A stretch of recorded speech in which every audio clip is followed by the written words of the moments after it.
Paso cero. Los datos célebres son pobres resúmenes y debido a su contenido deberías ponerte a leer.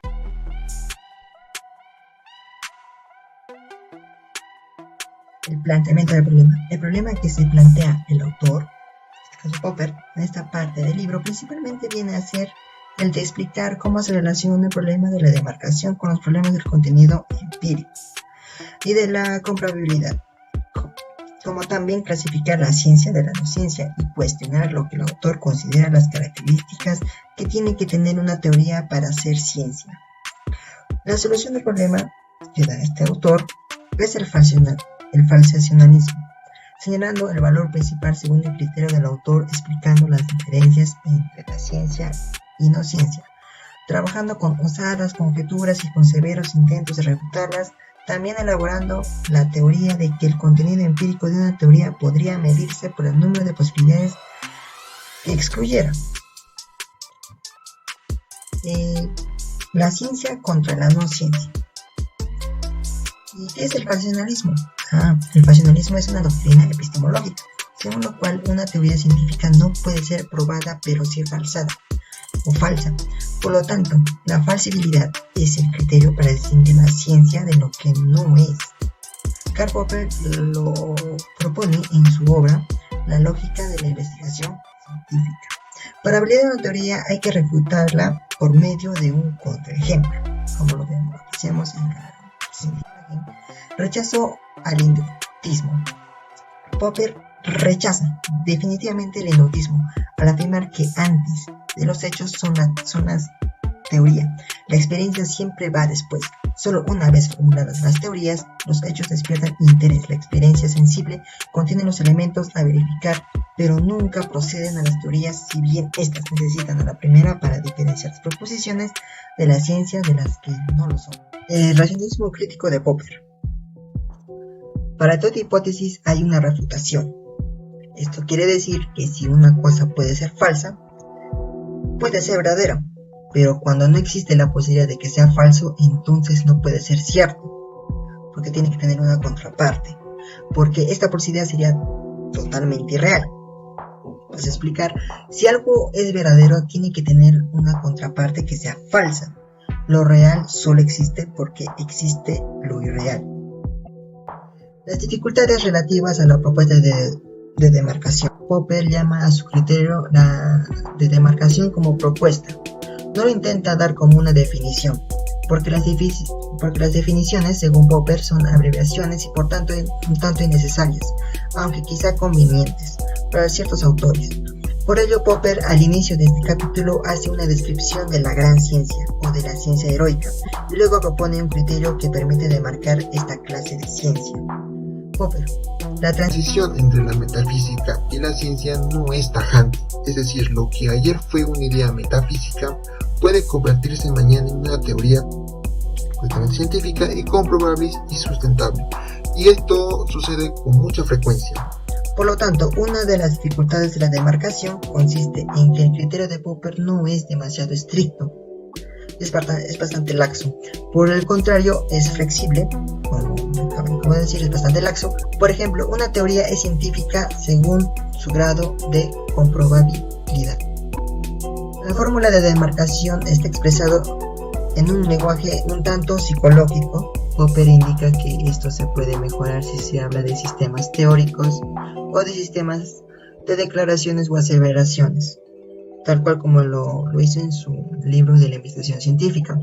Esta situación lleva a reconocer de inmediato uno de los problemas relacionados con el criterio de falsibilidad o refutabilidad de la demarcación. Aunque se puede aplicar, se hace un tanto difícil, pero no imposible.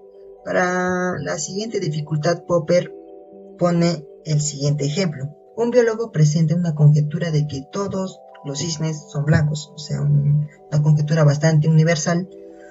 Cuando se descubren cisnes negros en Australia, él dice que no lo han refutado. Insiste en que esos cisnes negros son una especie nueva de aves, ya que es parte de la propiedad definitoria de cisnes que debe ser obligatoriamente blanco. En el ejemplo anterior, el biólogo intenta escapar de la refutación, no quiere que le refuten, a lo cual se encontraba sometida por su teoría de los cisnes blancos. Sin embargo, Para Popper, posiblemente el estudioso hubiera aprendido mucho más si hubiera reconocido que estaba equivocado y que su conjetura no era del todo cierta o una ley universal para todos los cisnes que eran necesariamente blancos. Se puede siempre adoptar tácticas evasivas ante las refutaciones. Así lo dice Popper en el primer capítulo de la investigación científica. Tácticas a las que llama como tácticas o estratagemas de inmunización. Primeramente, ¿qué es un estratagema? Una acción bastante hábil y astuta que opera mediante el engaño o la sorpresa, pero es también la astucia, y a través de lo cual se procura conseguir o evitar algo. Generalmente se utiliza en la guerra, como vemos en la presente imagen, y también se utiliza en el juego del ajedrez. Por lo tanto, se puede inmunizar una teoría para protegerla de las refutaciones. Existen muchas tácticas inmunizadoras de este tipo, para que no exista el debate y no se pueda llegar a más. Pero ninguna de las dificultades que se ha expuesto es terriblemente grave. Con un poco de honradez intelectual, como manifiesta Popper, se puede superar con propiedad intelectual. No trates de evitar la falsificación, pero procura no caer en motivo de que declaren falsa tu teoría. Lo explica Popper en su libro de la lógica de la investigación científica. Está claro que podemos decir que si se evita la falsificación a cualquier precio, entonces estamos renunciando a la ciencia empírica. La ciencia, como conjetura, siempre hay lugar para el debate, para el ataque y por ende también para la defensa, análogamente como el juego del ajedrez. Popper sugiere que debemos ejercer constantemente la crítica. Debemos ser autocríticos respecto a nuestras propias teorías y autocríticos respecto a nuestras propias críticas. Y por supuesto jamás se debe evitar el debate, ya que si se evita el debate en las conjeturas científicas, no se podrá llegar a un conocimiento total y solamente nos vamos a encerrar en solamente una idea que sería universal, como en el caso de los cisnes blancos. Las teorías empíricas científicas y teorías no científicas. Es un criterio vago, ya que es metodológico, y porque la demarcación entre la ciencia y la no ciencia es también bastante vaga. Hay una estrecha línea que no se define muy bien. Se tratará de establecer una distinción entre muchas teorías de física por una parte y por la otra las teorías metafísicas. El marxismo. El marxismo en otro tiempo fue una ciencia que predijo que el capitalismo llevaría a la creciente miseria y mediante una revolución más o menos moderada, aunque la historia nos enseñó que no fue muy moderada, al socialismo. Esta ciencia fue refutada según algunos hechos que contradijeron sus predicciones.